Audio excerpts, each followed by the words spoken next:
Price God. உங்கள் யாவருக்கும் இந்திய தேசத்திலிருந்து மோசஸ் ராக் மினிஸ்ட்ரியிலேருந்து உங்களை வாழ்த்துக்களை தெரிவித்துக் கொள்கிறோம். Happy new year. இந்த வருஷம் உங்களுடைய பாதைகளை, கோணலான பாதைகளை செவ்வாய்ப்படுத்துகிற வருஷம். ஹல்லேலூயா, ஹல்லேலூயா. எத்தனை பேர் விசுவசிக்கிறீங்க? ஹல்லேலூயா. எடுத்து இந்த நாளில் தியானத்துக்கு எடுத்துக்கொண்ட பகுதி மீகா 4:10. சீயோன் குமாரத்தியே, பிரசவிக்கும் பெண்ணை போல் கொடிய வேதனைப்படு. ஏனெனில் நீ இப்போது நகரத்திலிருந்து புறப்பட்டு வெளிகளில் தங்கி பாபிலோன் வரைக்கும் போவாய். அங்கே விடுவிக்கப்படுவாய். அங்கே கர்த்தர் உன்னை உன் சத்துருக்களின் கைக்கு நீங்களாக்கி மீட்பார். ஹல்லேலூயா, ஹல்லேலூயா. சீயோன் குமாரத்தியே என்ன சொல்லியிருக்காங்க நம்மளை பார்த்து? சீயோன் குமாரத்தி. எங்க இருந்து நமக்கு பிளெஸிங் வருது? சீயோனிலிருந்து. கர்த்தர் சீயோனிலிருந்து நம்மை ஆசீர்வதிப்பார். ஹல்லேலூயா, ஹல்லேலூயா. நம்மளை பார்த்தா சொல்றாங்க, சீயோன் குமாரத்தியே, பிரசவப்படுகிற ஸ்திரீயை போல வேதனை. பிரசவ வேதனை என்னங்க? யாருக்கா தெரியுமா? அனுபவிச்சிருக்கோமா?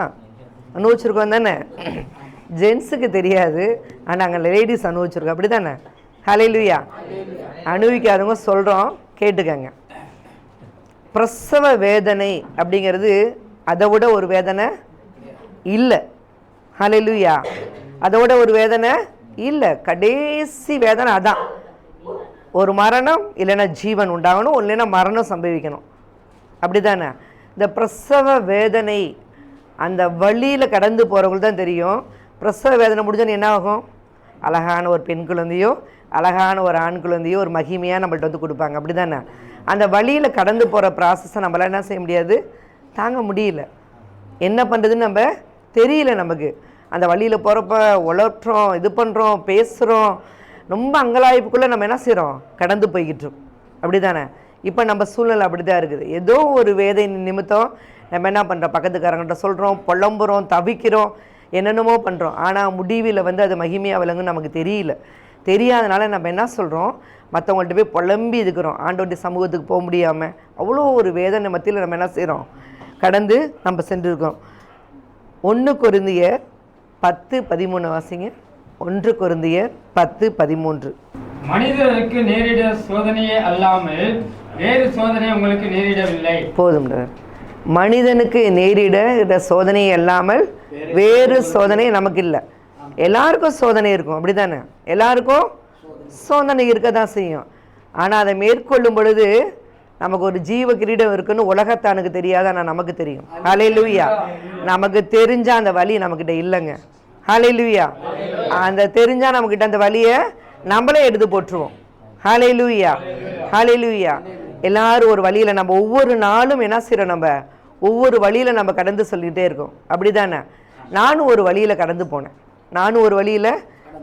அந்த சாட்சியை நான் உங்கள்கிட்ட பகிர்ந்து கொண்டு இந்த செய்தியை உங்கள்கிட்ட நான் கொடுக்கலான்னு நினைக்கிறேன்.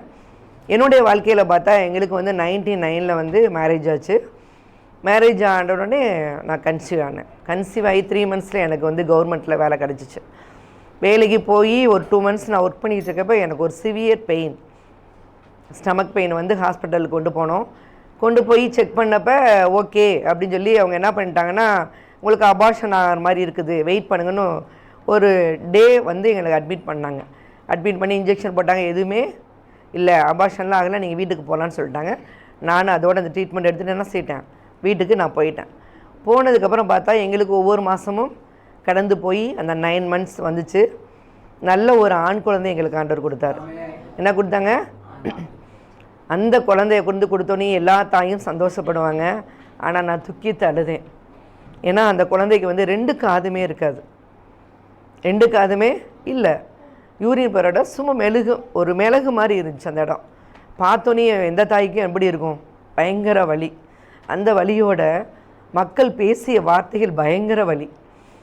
நமக்கு சொல்லவா வேணும்? சொல்லுவாங்க எங்கள் சைடு, வாய்க்கு அவுள் கிடைச்சது மாதிரி இப்படிம்பாங்க. அப்படி தானே? ஒரு சின்ன நெகட்டிவ் கிடச்சிட்டா நல்லா பேசுவாங்க. அந்த காது ஒரு சத்தம், என் பிள்ளையை பார்க்குற ஒரு வழி, அவங்க பேசின வார்த்தைகள் ஒரு வழி, இந்த வழிக்குள்ளே நாங்கள் கடந்து போய்கிட்டு இருந்தோம். 1 இயர் ஆச்சு. பயங்கர சூழ்நிலை மத்தியில் கடந்து போனோம். ஹாஸ்பிட்டலில் போனப்போ அவங்க எல்லாம் கைவிட்டாங்க. என்ன சொன்னாங்கன்னா, அவங்களுக்கு இந்த குழந்தை வந்து இத்தனை நாள் தான் இருக்கும், மனசை தைரியப்படுத்திக்கோ, இந்த பிள்ளையை நீ வளர்க்கணும்னு நீ முடிவு பண்ணுறியா? டாக்டர்ஸ் எங்களை பார்த்து கேட்ட கேள்வி, இந்த குழந்தைய நீ வளர்க்கணும்னு முடிவு பண்ணுறியான்னு. நீங்கள் என்ன சொல்லுவீங்க? ஆமான்னாலும் சொல்லுவீங்க. அதே மாதிரி தான் நானும் சொன்னேன், ஆமாங்க நான் வளர்க்கணும் அப்படின்னு. எங்கள் வீட்டாளுக்கு சொல்கிறாங்க, இந்த 2 காதுமே இல்லை, இந்த உலகத்தில் இந்த பிள்ளை வந்தால் சமூகத்தில் பாதிப்பாமா அப்படின்னு எங்கள் மாமாவெலாம் சொல்கிறாங்க. இல்லை மாமா, எனக்கு தொடையில் இருக்க சதையை எடுத்து வச்சு காது செஞ்சிடலான்னு சொல்கிறாங்க. நான் அதை செஞ்சு என் பிள்ளைய வந்து நான் சாட்சியாக வளர்ப்பேன். ஏன்னா அப்போ தான் நாங்கள் ப்ரேயரில் வந்த புதுசு. நான் சாட்சியாக வளர்ப்பேன், எனக்கு இந்த குழந்தைய மட்டும் கொடுத்துருங்க ஆண்டவரே, நான் ஒரு இடத்துல போராடிக்கிட்டு இருக்கேன். ஆனால் ஆண்டோடைய சித்தன்னு ஒன்று இருக்குல்ல, அதுக்கு நாங்கள் நேராக வந்து கடந்து போகிறப்ப கொஞ்சம் வலி, பயங்கர வலி போய்கிட்டு இருக்கப்போ அவங்க சொன்னாங்க, நீங்கள் போய் இந்த இவ்வளோதான் இருக்கும், உங்களுக்கு உங்களுடைய மன திருப்திக்கு போய் அட்மிட் பண்ணுங்கள். நாங்கள் போய் அட்மிட் பண்ணோம். பிள்ளை வந்து பயங்கர பாடுகளுக்குள்ளே போய் கரெக்டாக 52வது நாள் அவன் ஆண்டவர்கிட்ட போயிட்டான். போனதுக்கப்புறமும் எங்களுக்கு ஒரு வழி, ஏன் இந்த பிள்ளை இப்படி இருந்துச்சு? உங்களால் தான், நீங்கள் என்ன பண்ணுனீங்களோ, என்னென்னமோ பேச்சுக்கள், வலிகள், வேதனைகள் மத்தியில் நாங்கள் கடந்து போனோம். போயிட்டு இதெல்லாம் முடிஞ்சிட்டு ஒரு ஹாஸ்பிட்டலுக்கு போனோம். நாங்கள் சென்னையில் உள்ள அப்போலோ ஹாஸ்பிட்டல் போனோம். போய் செக் பண்ணிவிட்டு வாங்க அப்படின்னு சொன்னாங்க. ஏன்னா எங்களுடைய திண்டுக்கல்லில் நாங்கள் செக் பண்ணுறப்ப உங்களுக்கு ஜெனட்டிக் ப்ராப்ளம்ட்டாங்க. ஒரு 3 டைம்ஸ் நாங்கள் செக் பண்ணோம். 3 டைம்ஸுமே உங்களுக்கு ஜெனட்டிக் ப்ராப்ளம் தான், இனிமேல் உங்களுக்கு பிறக்கிற குழந்தை ஃபுல்லாமே அப்நார்மலாக தான் பிறக்குன்ட்டாங்க. எங்கள் வீட்டுக்கார் வந்து அவங்க வீட்டுக்கு ஒரே பையன்தான். எங்கள் ஊர் சைடெலாம் பார்த்தீங்கன்னா தலைமுறைகள் இருக்கணும்னு சொல்லுவாங்க, குழந்தைகள் இருக்கணும், இல்லைன்னா நமக்கு வந்து எப்படி இருக்குன்னு பார்த்துக்கோங்களே. அதனால் நான் வந்து சொல்லிட்டேன், உங்களோட நான் வர விரும்பலப்பா, நீங்கள் வேறு மேரேஜ் பண்ணிக்கோங்க, எனக்கு இனிமேல், ஏன்னா நம்ம பிளட் ரிலேட்டிவாக இருக்கனால பிறக்கிற குழந்தை ஃபுல்லாக ஊனமாக பிறந்து என்ன பண்ணுறது அப்படின்ட்டு நான் இது பண்ணேன். இல்லை, என் ஹஸ்பண்ட் சொன்னாங்க, நீ மட்டும் எனக்கு போதுவா அப்படின்ட்டாங்க. கூட்டிகிட்டு வந்துட்டாங்க. இருந்தாலும் வழியோடு போய் ஒரு டாக்டர்கிட்ட போய் பார்க்குறப்ப, நீங்கள் சென்னையில் போய் அப்போலோ ஹாஸ்பிட்டல் போங்க, செக் பண்ணுவாங்க, அதில் கிளியராக உங்களுக்கு தெரிஞ்சுட்டாங்க. நாங்களும் கடந்து சென்றோம். போய் அங்கே செக் பண்ணுறப்ப அவங்க சொன்னாங்க, பிளட் எடுக்கிறப்ப அந்த பிளட் எடுக்கிற அவர் சொன்னார், மா ஜெனட்டிக் ப்ராப்ளம் வந்த யாருமே ஜெனட்டிக் ப்ராப்ளத்தோடு தான் போவாங்க, இல்லைன்னு சொல்லி யாருக்கும் வந்தது இல்லைங்க, 1000ல் ஒருத்தருக்கு வேணால் வந்திருக்கும் அப்படின்னு சொல்லிட்டு, ஏமா இதை எடுத்து நீ கஷ்டப்படுற அப்படின்னாரு. நான் பிளட்டை கொடுக்குறப்ப எனக்கு தெரிஞ்சது இயேசுவின் ரத்தம், ஜேசுவின் ரத்தம் சொல்லிக்கிட்டே எடுத்தேன். சொல்லி முடித்ததுக்கப்புறம் டாக்டர்ஸ் வந்து நீங்கள் கன்சீவ் ஆகக்கூடாது அப்படின்னாங்க. உண்மையிலேங்க நான் எப்படி கன்சீவ் ஆனேன்னு எனக்கே தெரியாது. வந்து ஒரு 3 மந்த்ஸில் கன்சீவ் ஆகிட்டேன். ரிசல்ட்டு வரல. எவ்வளோ ஒரு வலி, அப்பா அம்மாட்டா சொல்ல முடியல, மாமனா மாமியாட்டா சொல்ல முடியல, யார்கிட்டையுமே சொல்ல முடியல. ஏன்னா எங்களுக்கு தெரியும் பிறக்கிற குழந்தை ஃபுல்லாக உங்களுக்கு அப்நார்மலாக பிறக்கும்னு சொல்லிட்டாங்க. ஆனால் நான் கன்சீவ் ஆகிட்டேன். ஒன்றுமே புரியாமல் 3 மாதம் கடந்து சென்றோம்.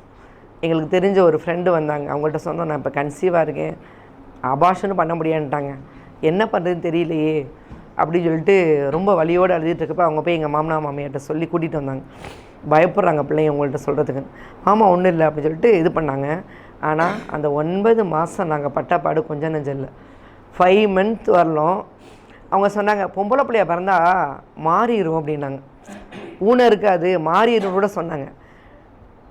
ஆனால் வந்து இதுக்கு இடையில் எங்களுக்கு ஆண்டவர் ஒரு வசனம் கொடுத்தாரு. இந்த பிள்ளை எடுத்ததுக்கப்புறம் ஜான்வரி மாதம் சொன்னார், சக்கரியாவில் வந்து சொன்னார், உங்களுக்கு வந்து ரெட்டிப்பான நன்மையை தருவேன், இன்றைக்கே தருவேன் சொல்லி, சிறை கைதிகளே அரணுக்குள் திரும்பி வாருங்கள், ரெட்டிப்பான நன்மையை தருவேன், இன்றைக்கே தருவேன். எதுக்குள்ளே திரும்பி வரணும்?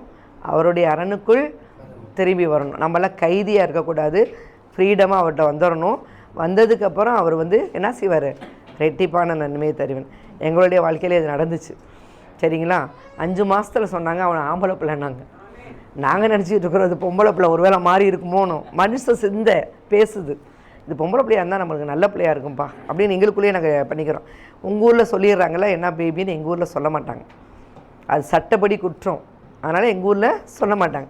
5 மாதத்தில் ஒரு ஊழியக்காரங்கள்ட்ட சொன்னார், மா உன் வயிற்றில் இருக்குது பையன் அப்படின்னாரு. போச்சுடா அப்படின்ட்டு ஒரு இடி, உன் வயிற்றில் இருக்குது பையன், அவனுக்கு நீ யோவான்னு பேர் வை, அவன் குடியாரவில் மீட் எடுப்பான் அப்படின்னு சொல்லி 5ஆவது மாதம் கொடுக்குறாரு.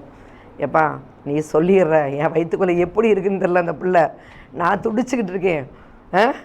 ஒரு ஒரு தேலை கையில் விட்டு இது பண்ணால் அது எப்படி இருக்குமோ அந்த வழி, அந்த பாதையில் நான் கடந்து போய்கிட்டு இருக்கேன். நீங்கள் சொல்லிட்டேப்பான்னு, சரி கொடு அந்த வார்த்தையை வாங்கிக்கிட்டு அதை பிடிச்சிக்கிட்டோம்.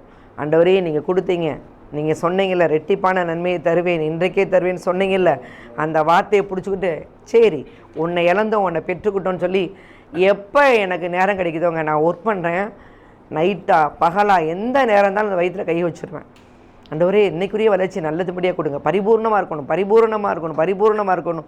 ஏன்னா அது நார்மலாக கிடைச்சவங்களுக்கு அந்த வழி தெரியாது, அரைகுறையை பார்த்தவங்களுக்கு தான் தெரியும் அது எப்படியெல்லாம் இருக்கும். நம்ம இமேஜின் இருக்கும். ஒரு பயத்தோடு கலந்த ஒரு ப்ரேயர் பண்ணிக்கிட்டு போய்கிட்டு இருக்கப்ப கரெக்டாக அக்டோபர் வந்துச்சு. வந்தோடனே இந்த குழந்தை பிறந்துச்சு. என் வீட்டுக்காருக்கு ஒரு அடி. அவர் என்ன பண்ணிட்டார், ரெட்டிப்பான நன்மையை தருவேன் இன்றைக்கே தருவேன் சொன்னீங்களப்பா. என் பொண்டாட்டிக்கு வந்து first baby operation, normal delivery பையனாக தான் இருக்கும்ட்டு அவர் வெளியில் உட்காந்து ஏன் ஆப்ரேஷனுக்கு அனுபவிச்சிங்க ஆண்டவரையும் கேள்வி கேட்டுக்கிட்டு இருந்தாராம். டாக்டர் இது ஏசப்பாட்ட கேள்வி கேட்டுக்கிட்டு இருந்தாராம். அவர் பேபியை தூக்கிட்டு வந்து நல்லா மடித்து கிடிச்சு பிள்ளையை ஃபஸ்ட்டு காமிக்கவே இல்லை. இங்கே வாப்பா அப்படின்னு கூப்பிட்ருக்காங்க. கூப்பிட்டு என்ன சொன்னாங்கன்னா, உங்களுக்கு ஃபஸ்ட்டு பேபியில் என்னென்ன குறை இருந்துச்சு அப்படின்னாலும் எப்படி இருக்கும், அப்போ இதுக்கு ஏதோ குறை இருக்குது அப்படின்ன மாதிரி கேட்டிருப்பாங்க. இவர் கலங்கிட்டார். ஐயோ இந்த பிள்ளைக்கு என்னடா அப்படின்னு சொல்லிட்டு இது பண்ணிகிட்டு இருக்காரு. ஃபஸ்ட்டு பேபியை வந்து இல்லைங்க இது மாதிரிலாம் இருந்துச்சு அப்படின்னு பின்னாடியே ஒரு கிஃப்ட் வருது அவருக்கு. அழகாக வந்து எது எது குறையா இருந்துச்சோ எல்லாத்தையும் ஓப்பன் பண்ணி இங்கே பாருங்கள் 2 காது இருக்குது, யூரின் போகிற இடத்த பாருங்கள் நல்லா இருக்குது, எல்லாம் உங்கள் பையன் சூப்பராக இருக்கிறான் அப்படின்னு காமிக்கிறப்ப அவருக்கு ஒரு சந்தோஷம். ஆனால் பொண்டாட்டி கஷ்டப்படுறாளேன்னு ஒரு வழி இருந்தாலும் பயங்கர சந்தோஷம். அந்த ஹாஸ்பிட்டலில் தான் என் பெரிய பையன் இறந்தான். அந்த ஹாஸ்பிட்டலில் தான் என் பெரிய பையன் இறந்தான். எந்த நர்ஸ் வந்து அந்த டெத் பாடியை வந்து அந்த பையனை வந்து எங்கள்கிட்ட கொடுத்தாங்களோ அதே நர்ஸ் வந்து என்ன பண்ணாங்க, இந்த பேபியை கையில் தூக்கி எங்களுக்கு ஜீவனோடு கொடுத்தாங்க. பெரிய சாட்சி. அவங்க விஜய் அவங்க பேர். அவங்க சொன்னாங்க, ஏய் நீ இழந்தது மாதிரி உனக்கு ஆண்டவர் கொடுத்துட்டாரு, உன்னுடைய வைராக்கியத்தை நீ வந்து பாராட்டுண்டு. அன்னைக்கு பிறந்த பிள்ளை எல்லாமே ஐசியூவில் இருந்துச்சு, என் பையன் மட்டும் என்கிட்ட இருந்தான். ஹல்லேலூயா, ஹல்லேலூயா, ஹல்லேலூயா. பெரிய மகிமைங்க அது. உங்களுடைய வாழ்க்கையிலையும் நான் வந்து என்னோடய பிள்ளையை இழந்து நான் அப்படி போனேன். உங்களுடைய வாழ்க்கையில் நீங்கள் என்ன நித்தியம் இழந்திருப்பீங்க. உங்களுடைய பொருளாதாரத்தில் பிசாசு கை வச்சுருப்பான், உங்களுடைய கடன் பிரச்சனையாக இருக்கலாம், எது வேணாலும் இருக்கலாம். அந்த வழியில் நீங்கள் என்ன செஞ்சுருக்கலாம், ஓடிக்கிட்டே இருந்திருப்பீங்க. அப்படி தானே?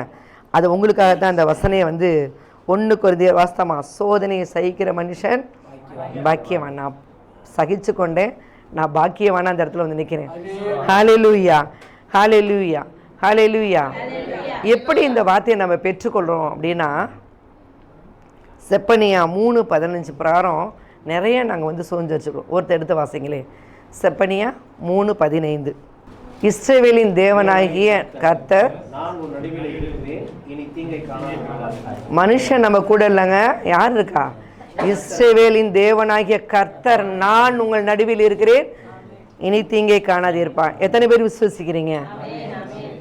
இந்த பாதையில் போகிறப்ப நம்ம பாட்டு பாடலாம்.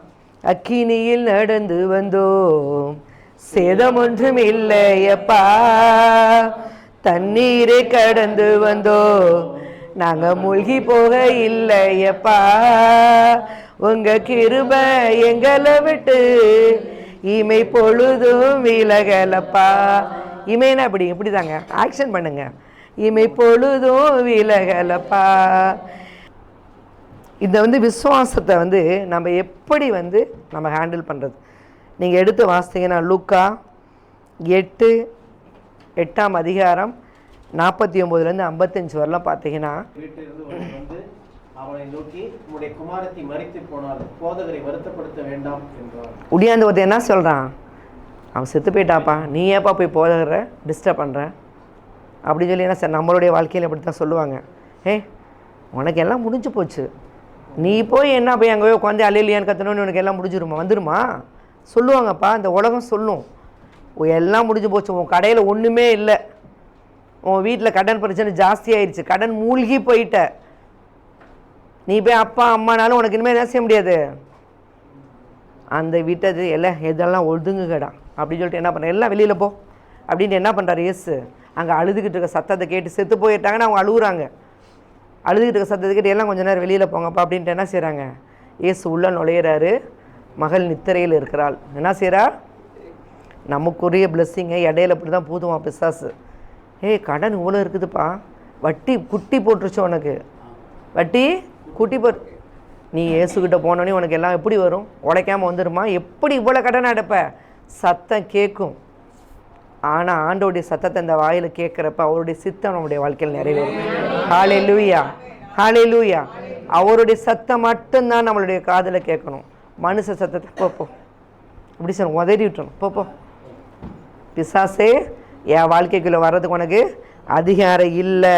கொலேசியர் 2:14-15 நமக்கு அருமையாக சொல்லுது. எடுத்து வாசிப்போம். நமக்கு எதிரடையாகும் கட்டளைகளால் நமக்கு விரோதமாகவும் இருந்த கையெழுத்தை குலைத்து அதை நடுவில் இராதபடி எடுத்து சிலுவைகளை ஆணி அடைத்து துரைத்தனங்களையும் அதிகாரங்களையும் முறிந்து கொண்டு வெளியரங்கமான கோலமாக்கி அவைகளை மேல் வெற்றி சிறந்தார். எங்கே வெற்றி சிறந்தாரா? சிலுவையில். எல்லாங்க, கடன், பொருளாதார பிரச்சனை, வியாதி, எல்லாத்தையும் எதில் வெற்றி சிறந்திருக்காரு? சிலுவையில். கடைசி துளி ரத்த வரல சிந்தி நம்மளை மீட்டு கொள்ளும்படி எல்லாத்தையும் வெற்றியில் சிறந்தாராம். இயேசுக்கு வழி இல்லையா? நம்மளை ரட்சிக்கும்படி அவர் எவ்வளோ வழியை அனுபவிச்சிருப்பார். எல்லாம் நம்ம பைபிளில் பார்த்தீங்கன்னா, தாவீது ஒரு வழியோட கடந்து வந்தார், யோசேப்பு ஒரு வழியோட கடந்து வந்தார், யோபு இயேசுவும் கடந்து வந்தார். நம்மளை இயேசு எதற்காக வழி? அவருக்கு என்ன வழி? இந்த மனுகுலத்தை மக்களெல்லாம் மீட்கணுமே, இவங்க இப்படி இருக்காங்களே அப்படின்னு அவருக்கு ஒரு வழி, எல்லாருக்கும் ஒரு வழி. ஆனால் எல்லாரும் ஜெயிச்சது வேதத்தால். வேதம் இல்லைன்னா நமக்கு சேதம் ஆயிரும், பார்த்துக்கோங்க. வேதம் இல்லைன்னா சேதம் நம்முடைய வாழ்க்கையில் வரும். எப்பயுமே வேதம் நம்ம கையில் இருக்கணும். வார்த்தை தான் நமக்கு வெளிச்சத்தை கொண்டு வரும். ஹல்லேலூயா. வார்த்தை இல்லைன்னா இருட்டிலே நம்ம தடவிக்கிட்டே இருக்க முடியுதான், தடவிக்கிட்டு தான் இருக்க முடியும், எடுத்துக்கொள்ள முடியாது. அந்த ப்ராசஸ் பார்த்தீங்கன்னா தடவிக்கிட்டே தான் இருப்பீங்க. எந்த இடத்துல வெளிச்சம் இருந்தோன்னே என்ன ஆகும்? கரெக்டாக அந்த இடத்த பார்த்து டபக்குன்னு எடுத்துக்குவோம். ஹல்லேலூயா. புரியுதா உங்களுக்கு நான் என்ன சொல்கிறேன்னு? வேதம் இல்லைன்னா நம்ம வீடு இருட்டாயிரும். நம்ம பெற்றுக்கொள்ளக்கூடிய ஆசீர்வாதத்தை நம்ம பெற முடியாமல் போயிடும். ப்ராசஸ் லேட் ஆகும். ஒவ்வொருத்தராக ஒவ்வொரு சைடாக தடவிக்கிட்டு போவீங்க. எங்கே இருக்குது அதில் போகிற வழியில், அந்த இருட்டில் போகிற வழியில் குழி இருக்கும், முள் இருக்கும், மலை இருக்கும், மேடு இருக்கும், என்னென்னமோ இருக்கும். இதெல்லாம் கடந்து போய் டயர்டாகி போடா அதை அப்படியே தொட போகிற நேரத்தில் என்ன பண்ணிடுவான்? அமர்ந்துருவோம். பிசாசு அப்படி தான் உட்கார வச்சுருவோம் நம்மளை. அதனால் வெளிச்சம், வேதம் என்ற வெளிச்சம் நம்ம கையில் இருக்கிறப்ப எந்த பிளெஸ்ஸிங்கும் நமக்கு குறையில்லைங்க. ஹல்லேலூயா, ஹல்லேலூயா. விசுவாசிக்கிறீங்களா? அவருடைய சத்தியத்தை அறியணும், அவருடைய சத்தத்தை கேட்கணும், அவருடைய சித்தத்தை நம்ம செய்யணும். ஹல்லேலூயா. சொல்லுவோமா? அந்த ஒரு தடவை நம்ம சொல்லுவோமா? அவருடைய சத்தத்தை கேட்கணும், அவருடைய சித்தத்தை செய்யணும். வேதம் நம்ம கையில் இருக்கப்போ தான் அதை செய்ய முடியும். ஹல்லேலூயா, ஹல்லேலூயா. இந்த வழி வேதத்தில் கடந்து போகிறப்ப உங்களுக்கு இப்போ தெரிஞ்சிருச்சு என்ன செய்யணும்னு தெரிஞ்சிருச்சு. நம்ம வழி என்ன வழி? கடன் வழியா? இயேசு சொல்லியிருக்காரு, நான் கடன் கொடுப்போனா என்னை மாற்றுவேன்னு சொல்லி. ஹல்லேலூயா. அந்த வசனத்தை எடுத்து நம்ம என்ன செய்யணும்? தியானிக்கணும், அறிக்கை பண்ணணும். ஒவ்வொரு நாளும் என்ன செய்யணும்? ஆண்டவரே, என்னை ஏந்தும் கரங்களாக வைக்காதீங்க, கொடுக்கும் கரங்களாக மாட்டுங்க. அந்த மாதிரி பாட்டெல்லாம் செலக்ட் பண்ணுங்கள், பாடுங்க, உங்களோட வாயில் அறிக்கை பண்ணுங்கள். அறிக்கை பண்ண நம்ம என்ன செய்ய முடியும்? பெற்றுக்கொள்ள முடியும். சரியா? நம்ம சொல்கிற பாவத்தை எவன் ஒரு பாவத்தை அறிக்கைப்படி விட்டு விடுகிறானோ அவன் வாழ்வடைவான் இருக்கு. ஹல்லேலூயா. அது மாதிரி நம்மளுடைய சூழ்நிலைக்கு ஏற்ற மாதிரி நம்ம வசனங்களை எடுத்து என்ன செய்யணும்? எழுதணும். எழுதி என்ன செய்யணும்? அந்த அறிக்கை பண்ணணும். நாங்கள் சொன்ன ஒரு வசனம், இஸ்ரவேலின் தேவனாகிய நான் உன் நடுவில் இருக்கிறேன், என்னை தீனை காங்கனாது இருப்பேன்னு ஒரு வசனம் சொல்லியிருக்கோம்ல, அதுக்கு ஒரு சாட்சி வச்சுருக்கேன். அது எப்படின்னா, அழகான ஆம்பளை பிள்ளையை கொடுத்துட்டாங்களே எங்களுக்கு ஆண்டவர். கொடுத்ததுக்கப்புறம் அந்த பிள்ளையை எடுக்கிறதுக்கு திட்டம் போட்டான். எப்படி எடுத்தான்னா, 25 நாள் ஃபீவர், 105 25 நாள் ஹாஸ்பிட்டலில் இருக்கும்.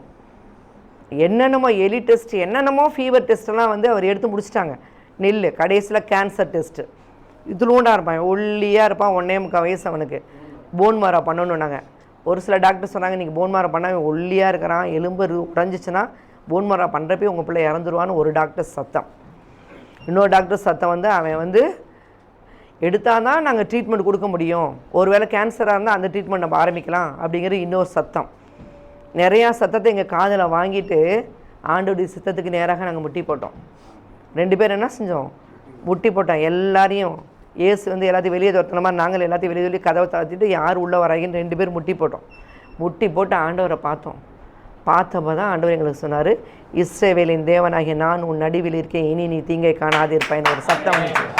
அந்த சத்தத்தை நாங்கள் பிடிச்சிக்கிட்டோங்க.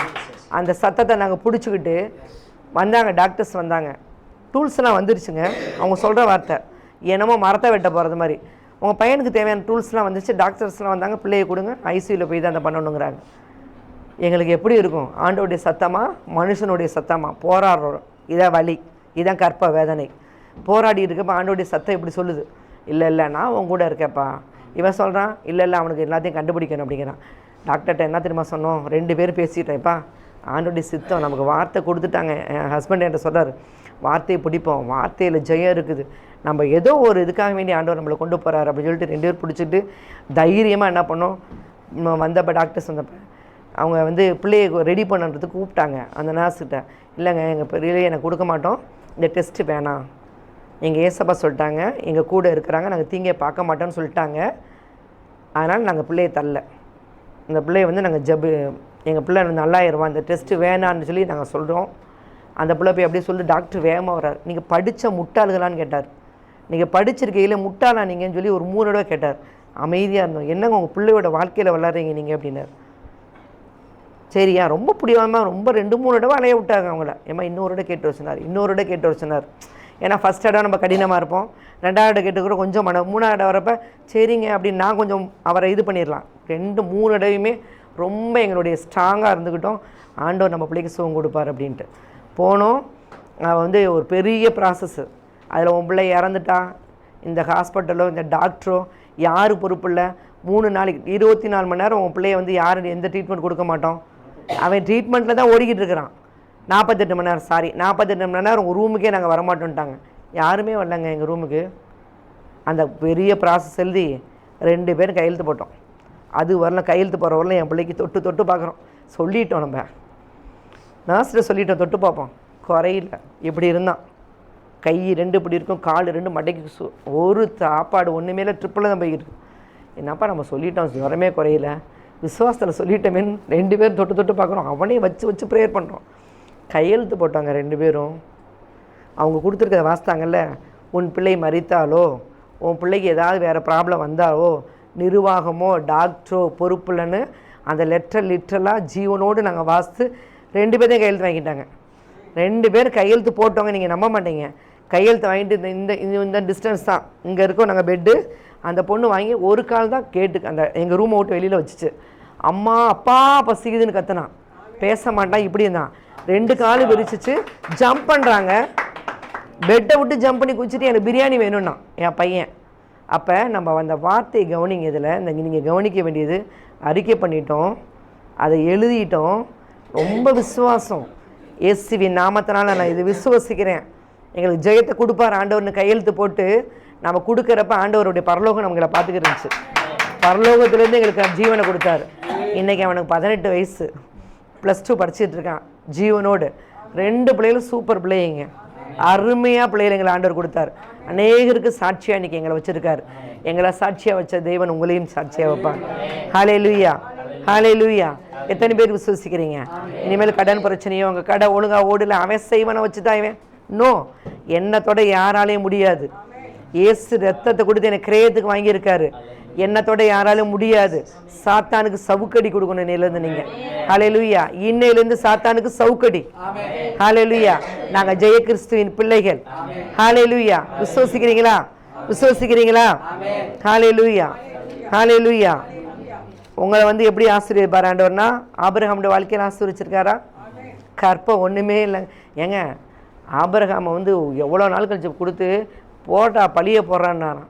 எவ்வளோ வேதனையோடு ஒரு தூக்கிட்டு போயிருக்காரு, போய் வெட்டுறதுக்கு ஓங்குறாராம். அந்த விசுவாசத்தை ஆண்டவர் பார்ப்பாருங்க.